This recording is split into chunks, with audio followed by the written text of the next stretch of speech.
আসসালামু আলাইকুম ওয়া রাহমাতুল্লাহি ওয়া বারাকাতুহু। প্রিয় বন্ধুরা, আপনারা অনেকেই জানেন যে আমার অনেকগুলো এই যে গাছ টব আমি কিন্তু রেডি করেছি। তো সেগুলো নিয়ে আমি কাজ করছি।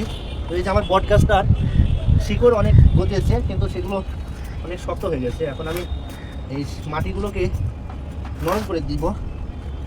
এই যে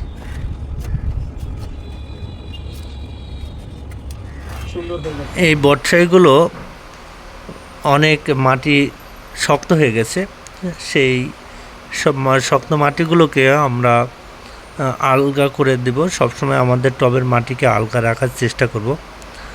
আর আমার এই বড় বটসাইটা ছোটো টব হয়ে যাওয়ার কারণে সে কিন্তু অনেকটাই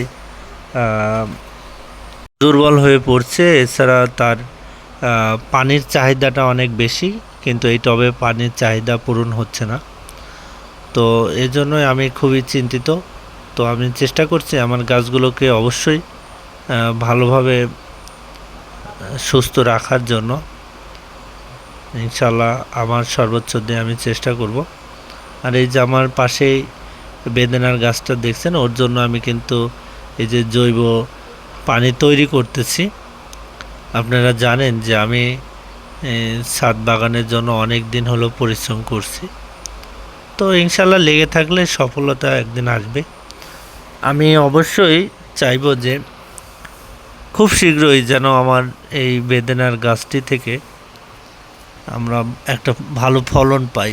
1 বছরের মাথাতে ইনশাল্লাহ ফলন পাওয়া সম্ভব। তো সে নিয়েই আমিও কাজ করছি। দেখা যাক এখন কি হয়।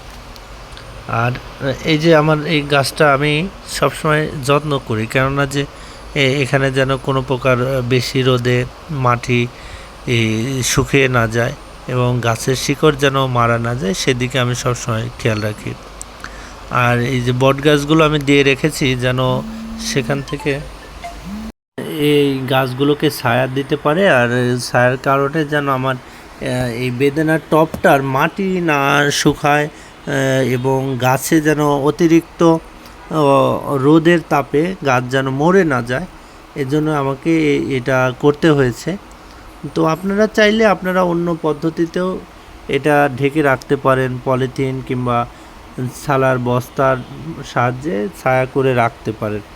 কেননা যে ছোটো গাছ, তো এই গাছগুলোকে আপনি যদি একটু যত্ন না করেন এই গাছগুলো কিন্তু মারা যাবে। আর এজন্যই আমরা সবসময় চেষ্টা করব যে এই ছোট ছোট গাছগুলোকে অবশ্যই একটু ছায়াজনিত ঠান্ডা জায়গাতে রাখার জন্য।